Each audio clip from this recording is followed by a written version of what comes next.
How's it going, everybody? My name is Christopher, this is my dad Layton, and this is the Oosthuizen Show, and today we're talking about socialization between dogs, how to know whether or not your dog is playing appropriately, and of course doggy daycare, which is probably the most common environment that you'll see multiple dogs in a large group playing together. But first, a quick word from one of our sponsors. One of our sponsors? Or our sponsor. The sponsor. Our main sponsor, yeah. But our main sponsor is Partners Dog Training. We're a full service school. We train everything from basic obedience to behavioral training to correction, things like that. Correcting problems, I should say, things like that. And we basically teach you how to look after your dogs and how to give them a better life and understand their meaning. So tonight we're going to be talking a lot about that. Yep, and as part of Partners Dog Training, a big part that has grown over the course of the past year or so is our doggy daycare. Now, doggy daycare has actually been a really interesting learning experience for us, mostly because we are known for being a behavioral dog training school, and so typically we get dogs that have maybe some sort of behavioral issues. We tend to draw that, and so when we started doing doggy daycare, of course we got people with similar dogs and similar types of issues wanting to bring their dog to doggy daycare. A lot of that is because of the branding that we have of terms of having very experienced trainers, putting a lot of time into education, and making sure that people understand all aspects of what goes into a dog's behavior and so forth. So it was great, or it is great that we do have that kind of reputation. But with daycare being such a high energy, active environment, we obviously had to put a lot of protocols and procedures in place in order to keep it as safe and healthy of an environment as possible for the dogs that are inside there, the guests that are inside there. Yep. So today we're going to be talking a little bit on what it means to see appropriate play in dogs, especially in a high drive and interactive environment, maybe where the line is that's crossing too far in terms of reactivity and so forth. So we're going to be addressing that a little bit, and then how to manage a group of dogs. So whether you're in a daycare environment or whether you're maybe at a dog park or just with your group of dogs at home. I know Kelly, our general manager, she's got 5 dogs at home, and so that can easily become a situation where you need to carefully manage it, especially if you do have high drive working dogs in that environment. So we're going to be talking about all of that tonight. And is there anything you want to add before we get started? Yeah, I'm trying to think who's sending us all these hearts, like it's blowing up our social stream here. But anyway, thank you. I can't see who it is just yet, but I'm going to guess it's Sarah. It looks like it's her feed coming in. But yeah, so this is actually pretty cool. We're going to do some more video tonight. We've got some video to show you of some of our dogs in daycare, and we actually staged the video so you can kind of see some crazy behavior. Obviously not something we want to allow, but to give you an idea of what is not an appropriate play. And we're going to go to that here in a few minutes. Couple of things I want to mention about socialization of dogs. So the first and probably the most important aspect of socialization is that buyer beware. Just be careful what you do. I mean, there's all sorts of dog parks out there, and I'm not a big fan of dog parks, mostly because there's just no control. There's almost no requirement for them to pass any kind of accreditation to be there, and so therefore everybody and anybody shows up, and the majority of dogs are well behaved, but of course there's always those few dogs, and you just might run into one of them that is not well behaved. But obviously socialization, understanding the dogs, that's what we're going to try and teach you tonight, what to look for, how to look for it, and so on. As far as the daycare, you mentioned a really good point. So we're changing some of the things in our daycare. We're going to bring in a little more training, a little bit more management of the dogs in daycare. I was actually talking to a couple of clients. I was talking to Donna this evening, and then also to Jennifer. I've actually got some video of Jennifer that I'm going to show you of her picking up her dog and what we're trying to work on. But this is the same kind of thing that you can do when you're at home. So if you have a dog or a crazy situation when the front doorbell rings and your dog goes crazy and you can't control your dog, we're going to address multiple dogs. We're going to address how to control that in that pack socialization. I realize it's not totally socialization, but it's that social structure, that environment that you want to control. Yeah, so you mentioned the term there, pack, and I wanted to get into kind of pack drive as one of the first terms that we'll discuss here, which is really where a group of dogs get together and they have what's known as pack drive. So do you want to go into a little bit more? And I still can't see why I can't share this. So we always try and share. And by the way, if you ever have an opportunity, try and share our feed or create like a watch party. Sorry, it's not block watch. A watch party And for some reason, I can't get my watch party running here this evening. I don't know. So, just talk for a second. Yeah, and so I'll come back to it. I'll go into a little bit on pack drive. So pack drive is essentially when a lot of animals get together. Obviously, we're talking about dogs in this case. And just like you would imagine in terms of the word pack, their energy levels start to increase, and then they start feeding off of that escalated energy levels and those arousal levels. And essentially, it could turn into, as it was created originally or instinctually, meant for hunting. And so that kind of escalation could turn into maybe a fight, or it could turn into potentially an altercation of some sort of level. And so it's something to really recognize and make sure it doesn't get out of control. And in order to manage that energy levels, you have to be able to assess that before it increases too high, and establish more foundation, more obedience, and so forth into that training.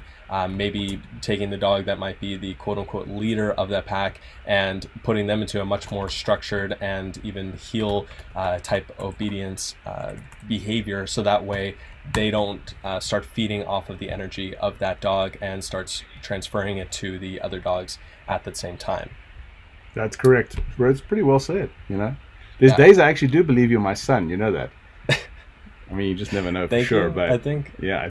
So, you know, similar, I would say, quote-unquote symptoms or analyzations of that type of pack drive behavior, really escalated barking. The barking actually tone changes to more of a lower, well, like an anxious pitch. So you get that high-pitched tone bark and so forth. Let's pull up a little bit of video, and we'll show you some video, and then you can kind of get a better idea of what we're talking about here. Now, we did something differently this week. Last week we had to run one long video, but this time we've got some short videos. It'll give you a chance to kind of see. But I really want your feedback on the videos. Do you like these videos? It takes us a bit of effort to actually shoot them. In fact, today we were kind of rushed putting it all together. But let me know if it really works for you and so forth, whether you like it. Okay, you got something? Yes. Now, these in no particular order. This kind of just shows you a group of dogs. Is that playing right now? Yeah, it should be playing in just a second here. It's so this is actually us staging these group of dogs. These dogs, all of them, belong, funnily enough, to our head trainer, the general manager, Kelly. We kind of brought her dogs out because we obviously don't want client dogs doing this and jumping up and down on each other. So this gives you an idea. But if you look at the interaction, like the border collie, the little white dogs, I'm just going to talk about colors because it's quicker for you guys to read them and picture them. But if you look at how they're focusing on Kelly on the outside, that's her standing behind the gate. They're kind of jumping back and forth, and look at how they jump and they bump each other. Now, these dogs have learned to get along, so they've been conditioned, they've been managed. But if this was a group of dogs that were relatively unknown to each other, you definitely would have some conflict between them. And you see on the bottom left-hand side of the screen is a large rock that we put near the gate. We'll come back to that. But even in this case, the border collie jumps over that rock and kind of rams itself into one of the other dogs. Now, any one of those altercations, if one or the other of the dog decides to, get confrontational, that could be a serious trigger. That would have to be addressed immediately. And we'll talk a little bit about why those rocks are there in a little bit. Do you want to play another video? Show another video. Yeah, you can see the rocks in a larger, wider shot. So again, Kelly's dogs, that's Kelly on the left-hand side there. She's basically brought them back under control. This is how we would manage a dog. And this is what you can do. Now, funnily enough, I had an email from somebody, I'll find it here in a second, and I actually mentioned who it was, where she was talking about controlling her dog with around people, jumping up on people, knocking people. This is exactly the same thing. So what Kelly's done is each of her dogs has been trained in obedience, and they've learned to basically pay attention to her. So she doesn't need a leash. She can kind of get them to listen. They'll follow her in a group or in a pack, if you want to call it that way. But Kelly is in charge. She's monitoring. She's managing each of the dogs. The rocks that we talked about, which you can see there in the background, that's a new addition that we put in. In fact, I put them in last week, I think it was. And they are inhibitors. So what they do is they inhibit the dogs basically being able to run and just walk through. And you'll see, I don't think I've got a video of this, but I had Kelly actually walk through. Just roll over to the next video and see. I had to kind of walk through the area where the rocks were. Next one. And you could actually see that the dogs had to slow down. Now, there's a great example of what would be inappropriate. So the shepherd in the middle had a toy. That's Nessie, had a toy, and once she's got a toy and the other dogs try and grab the toy, she kind of, you can see she puts a little pressure on them. It's like, hey, get out of my face. Even though they're border collies and they're kind of high drive dogs, Nessie lets them know real fast, like, this is my toy, you're not going to do that. And this is one of the things that you want to really watch out for if you have multiple dogs in your same environment, is to be able to manage the interaction between them. So a certain amount of play is appropriate, but it's when that play becomes kind of like, you know, with parents when they say, hey kids, the game's getting too much now, one of you is going to get hurt, somebody's going to end up crying. Well, it's that same type of thing. You want to monitor it, you want to see how much this play is appropriate, and then you want to back it off if they get a little too keyed up with themselves. I want to go back to this other video here. So this was at a gate, and you're going through the gate here. So talk a little bit about what should be happening at a threshold. So at thresholds or gates or doors or sliding doors or front doors, you want the same thing. So you'll notice that we've got all the other dogs on the other side, and as I came through the gate here, we kind of pushed them out of the way. You see how they're moving out of the space so that I can come through the gate. And the reason for doing that is to teach them to have respect for your space. Now, when you're working at home, working at the front door or something like that, you want to start off by putting their leashes on them, by walking them up, sitting them at the door. And you know what? I'll actually run a front door exercise for you guys. And we'll do that for next week's program, because it's actually a pretty cool exercise, and probably 90% of you listening to this thing will benefit from that. So when you get the dog and you bring him up to the door, and that dog learns to stop and sit at that door, then it's a much more controlled situation, right? By controlling the dog at that space, you're teaching them that area of the front door and about maybe 6 or 8 or 10 feet around the door, that is your space, and that they have to be more respectful towards you in that space. And then it's easier when you walk through a gate like this, because the dogs will have learned to back out of that space, and it's obviously a very effective thing. Do you have the one with Anita, the video with Anita that I sent you? I don't think I have that one actually. But maybe you can talk through it real quick. All right, so the yeah, pull it off my phone if you. Yeah, there it is. That's the one. Yep.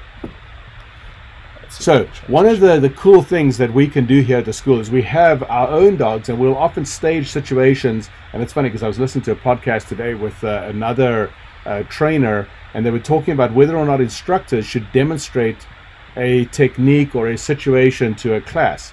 In this particular case, the person leading the podcast was saying, you know, they think it's absolutely necessary for the instructor to show somebody this is what we're looking for. So in this particular, and then he actually brought up the fact that he can show people the wrong technique so that they learn, like, okay, if you do this, then this is going to happen. Well, so this is an example of something we don't want you guys practicing. These are our own dogs. These actually dogs belong to one of our senior instructors, and they're very, very high drive dogs. They're very keyed up. Little Pity and the boxer, and she's okay with this because she can manage it. She can move them around and she can control them. She actually does agility, advanced agility, competes in agility with these two dogs, and they've learned how to harness that energy. But you can see, like, the jumping up on each other, that's not appropriate play. If that were a strange dog and that dog came up and jumped on them, there would be a problem. So this is where this whole thing of it's okay for dogs to play as long as the play is managed and under control. These dogs do roughhouse with each other, they do bump into each other, they jump on each other, they can get away with that. But it's probably not a good idea to do this with a strange dog, or to have another dog run up and jump on you. Like, or even in like allowing two dogs to do that with other dogs nearby, because right, absolutely, they can all of a sudden trigger and join in, and maybe they weren't properly socialized or don't know how to play appropriately and so forth. Or they could rile up another dog, and then that dog redirects onto their owner, maybe onto another dog that's nearby them.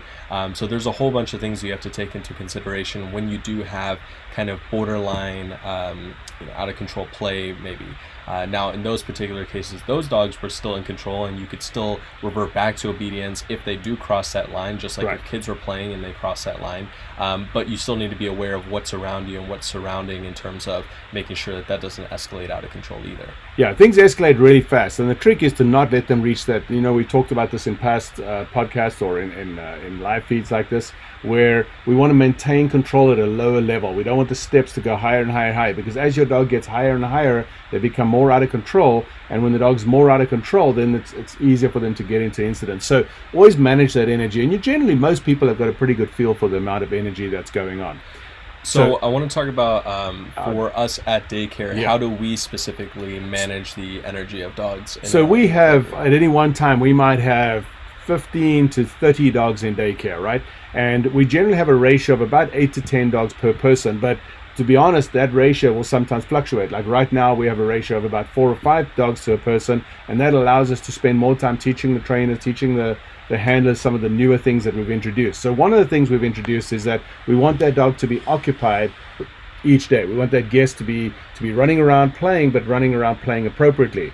One of the things we've run into in the past, and we know this happens with a lot of other dog daycares, is that the dogs are just kind of like it's a free-for-all. They do whatever they want, and then when things happen, then everybody looks around and says, okay, what happened back there? Well, the problem is it was a problem 2 or 3 steps back. So when we're having large groups of dogs, we have to manage them, we have to maintain a better order. So think of a classroom. That's the best way to describe this. If I have a classroom and I have a bunch of kids in the classroom, I want them to learn when they come in from the playground, they all go to their seats, they sit down at their desks, and they behave appropriately. If a parent walks into a classroom or another teacher walks into the classroom, you don't see everybody jump up and rush over to the door or rush over to their friend's table or desk or whatever. They learn to maintain that control of sitting in their chairs. Well, we're doing the same thing with our dogs. So in a daycare situation, we want it to be like a school environment. We want the dogs to learn to have fun, to have play, but appropriate play, and then also learn a little obedience, a little respect, a little bit of discipline. It's not a full-on training session, so they're not being trained in specific things, although we are talking about introducing some trick training just to give the dog something to do that's fun, but at the same time is creative and it's managed. Yeah, so the first thing you mentioned there is obviously group sizes and ratios between the trainers to the groups. This is a really big thing, I think, especially for people at home where maybe you don't take your dog to a daycare, but maybe you take your dog to a dog park. And while we don't personally recommend that, if you are going to be doing it, then try to have as much of a managed environment as possible. Don't let it just become a free-for-all where all the dogs can kind of do what they want.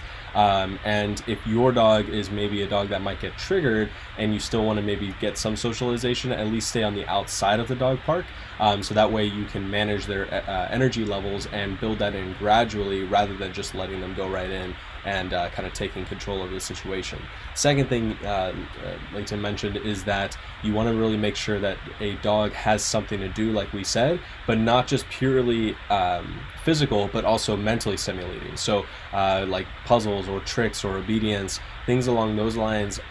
Wear a dog out mentally so that way you can still display some of their energy rather than just doing pure physical activities that actually could be building up their endurance and potentially making for a more difficult situation down the line. Yep.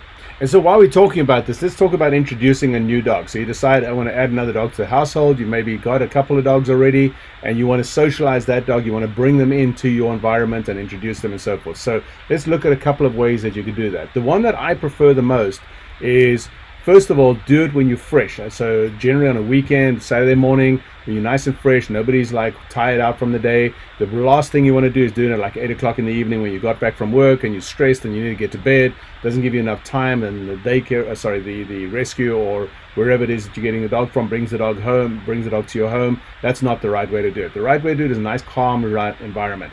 I also prefer to do the initial introduction in a neutral environment. Now, not everybody's able to do this, I get it, but if I can, I go to like a place like a park or maybe down the road or to a place like ours or whatever. We sometimes will do that for people.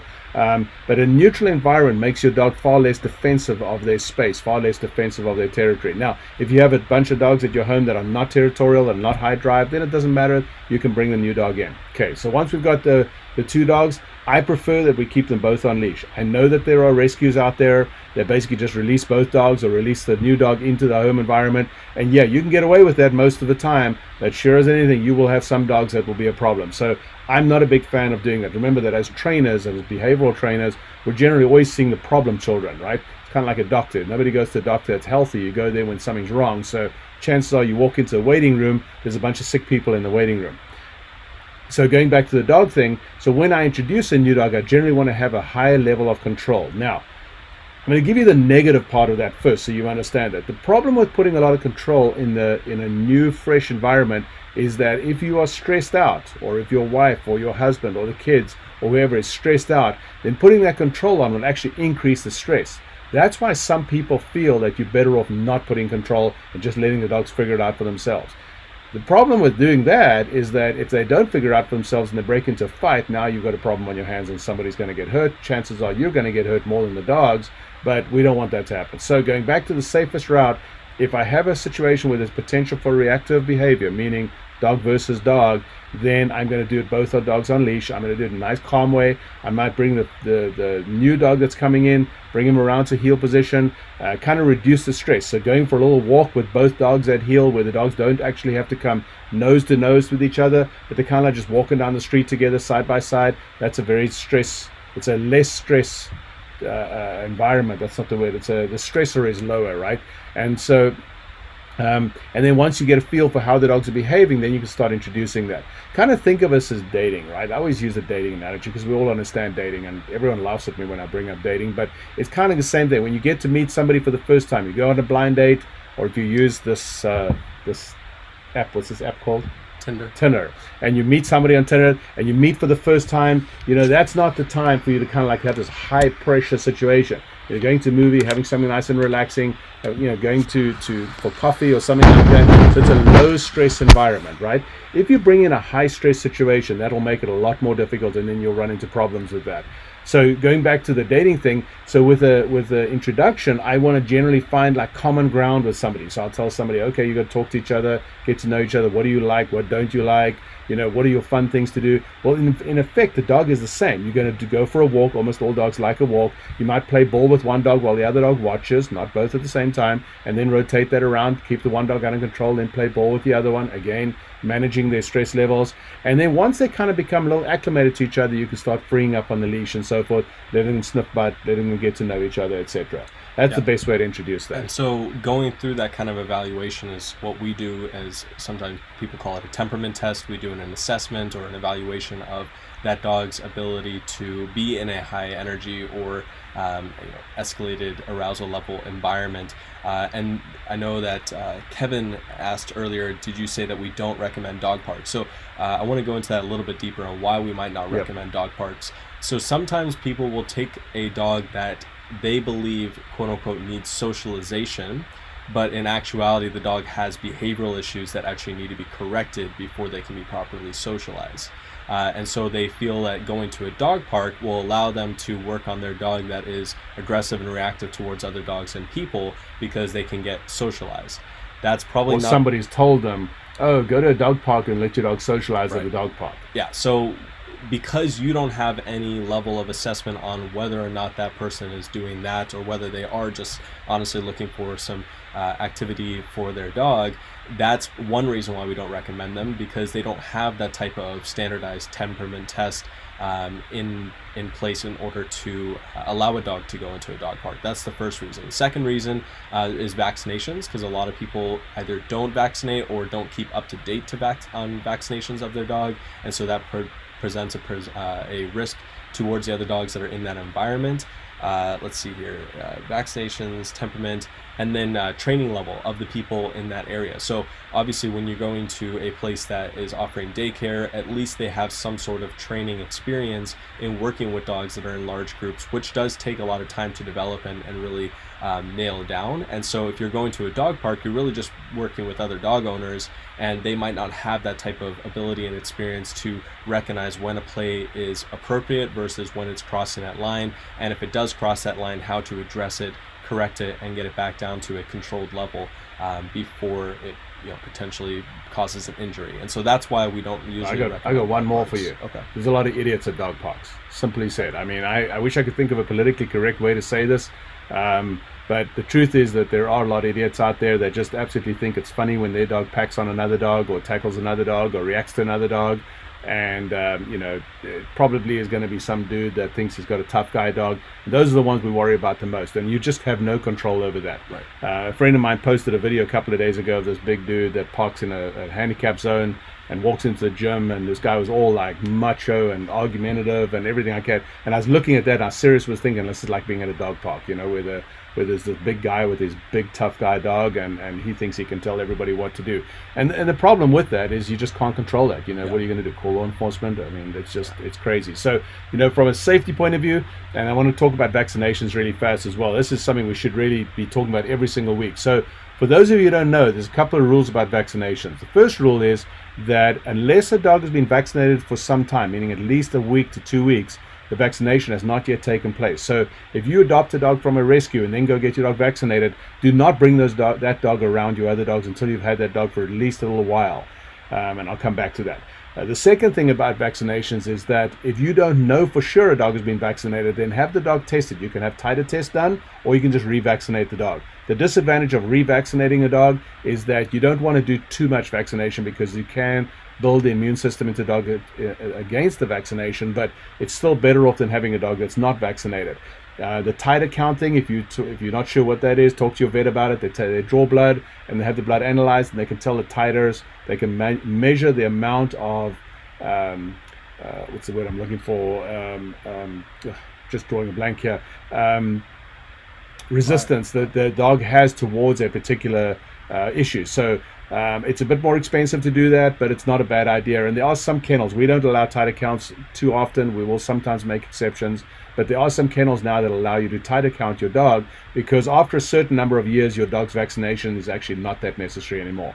So the reason why I'm so fanatical about vaccination is because there's two things that we're all terrified of, especially when you start talking about introducing a new dog into your environment. So you adopt this dog at a rescue, you adopt a dog from a shelter, or maybe you find the dog running in the street. You're down in Mexico and there's a dog running around there, or you're out in a reservation and there's dogs running around there. If you bring a dog in from a source that you don't know, there's an extremely high possibility, not probability, but possibility, the dog has been exposed to something. So the two we worry about the most are parvo and distemper. Parvo more so with puppies, but could also be an adult, and distemper is untreatable. So basically, if you introduce a dog with distemper into your home, there's a very good chance that dog's going to be dead within a few days, and it could infect your other dogs. So we really want you to caution. There's a lot of distemper going around in Phoenix at the moment. I know of a number of people that have had issues with that. That's why we're so paranoid here at the school. We check dogs. We won't allow a dog to come in, even if it upsets a client. We have to, the office is trained in that, and we actually have a secondary check. Even after our office staff has checked, Christopher has a secondary check to make sure that those documents are valid, because we're paranoid about this whole vaccination thing. So if you are getting a dog from a rescue or from a place like that, make sure you check that out, and don't just believe what somebody tells you.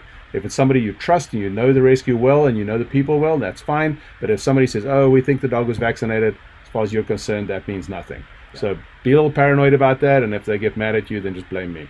So Kelly made a comment here, if there is any issue between her dogs, and she's talking about when we were showing the videos earlier. Kelly's our general manager. Yeah, remember, Kelly's the general manager. She says that she has enough control and obedience where her voice control with a no can stop any issues that arise at the time. And just going back to some of those commands that we do implement in daycare and what you can definitely implement at home, obviously the first being their name, because you want to know which dog you're addressing, especially if you're in an environment of 20, 30, 40, 50 plus dogs. You want to be able to address each of the dog by their name and that they respond directly to their name. The next is the word come, which is just a simple kind of recall command. Some people can use just heal. Heal is technically a different command, but some people use it subsequently. And then we have a term called barn, because the doggy daycare takes place in an old horse barn. Well, so the daycare area is around, and the horse barn is the middle. Right. We renovated this whole barn. It's beautiful inside. Yep. But barn means everybody's got to go from the outside to the inside. Right. And it's a safety command. So it means if something's gone wrong, if there's a dog that's having a problem, if clients are showing up, we say barn, barn, barn, and all the dogs run for the inside of the building. And it's actually a pretty cool thing that Kelly brought in when she introduced that. Yeah, not just if there's an issue or anything like that. We practice that multiple times a day, because if you don't practice the things that you need to utilize when it matters most, then they won't get done when they do matter most. So barn is essentially our kind of group come command, essentially. Right. And then the term out, which is more of a term used in like resource guarding type behaviors, where a dog might be resource guarding. You use the term out to basically draw them away from that resource that they are guarding. But it's a good term in daycare as well if you want a dog to leave whatever situation that they're involved in at that time. Right. And then another term that we use is go through, which we combine with their name in order to practice threshold training. So essentially we have the daycare is split up into a bunch of different like smaller runs, and the reason why we do that is so that way the dogs have more intimate time together. So there may be only 4 or 5 dogs in a specific run, while we might have 20 dogs in the nearby area, that allows us to monitor the dogs of that group's behavior better. We can split those groups up by temperament so that the keeps more the stress levels rambunctious down. Dogs have more fun. They enjoy playing more, and that's something that's actually really important, because we had a client ask us about when we made the group sizes smaller, and I actually was talking with her about this, in that by making the groups smaller, we reduce the stress between the dogs, and that actually allows the dogs to become less inhibited, and so they'll play more and they'll run around more, and they won't be as reactive once another dog gets lit up. Because remember that when dogs do become like, when you get like the bully type dogs that are I don't mean bully breed, I mean like that are trying to bully the other dogs, maybe it's a dog with insecurities and he's being a little bit too pushy and so forth, that stresses the other dogs out, and then they don't play as much. Whereas when all the dogs are relaxed and it's a small group and the trainers are on top of it, they're having a much happier time. And it's, I mean, we can show you that in videos. It's absolutely easy to document. Yeah, so the smaller groups allows for obviously better experience for the dogs, and like I said, we can split them up by temperament, so the more rambunctious dogs can be with each other and they can play a lot more, versus the dogs that maybe just want to relax and chill out can also we can accommodate them. Because just like you mentioned earlier, if you're in a classroom setting, you've got one teacher with 30 students, and all of those students are at different learning levels and need different things in order to engage them.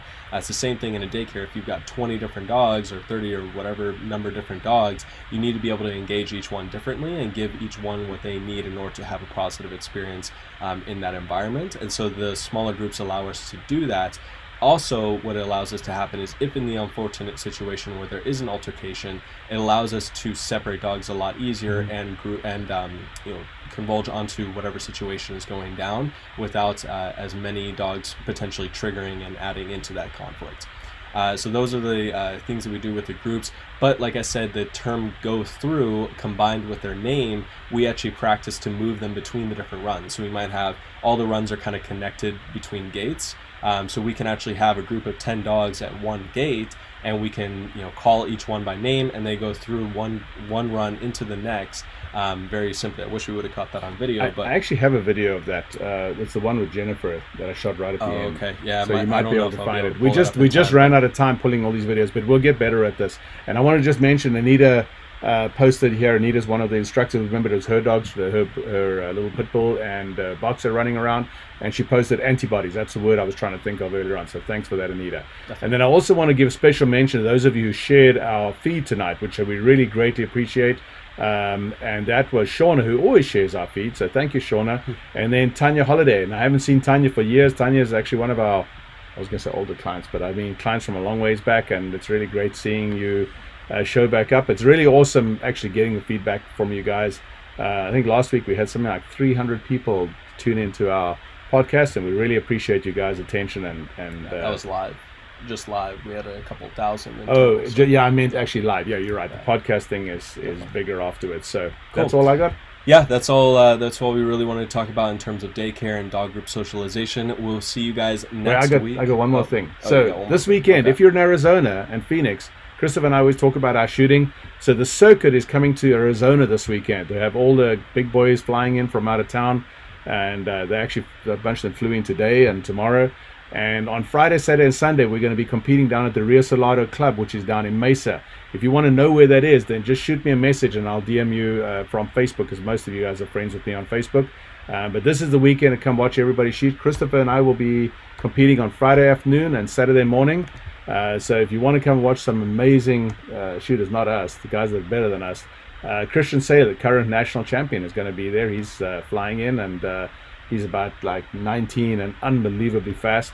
But this is your chance to come in and look around and see some amazing competition. Yeah, definitely. Well, thank you guys so much. Just to keep in mind, we're still on 6 p.m. Mountain Standard Time.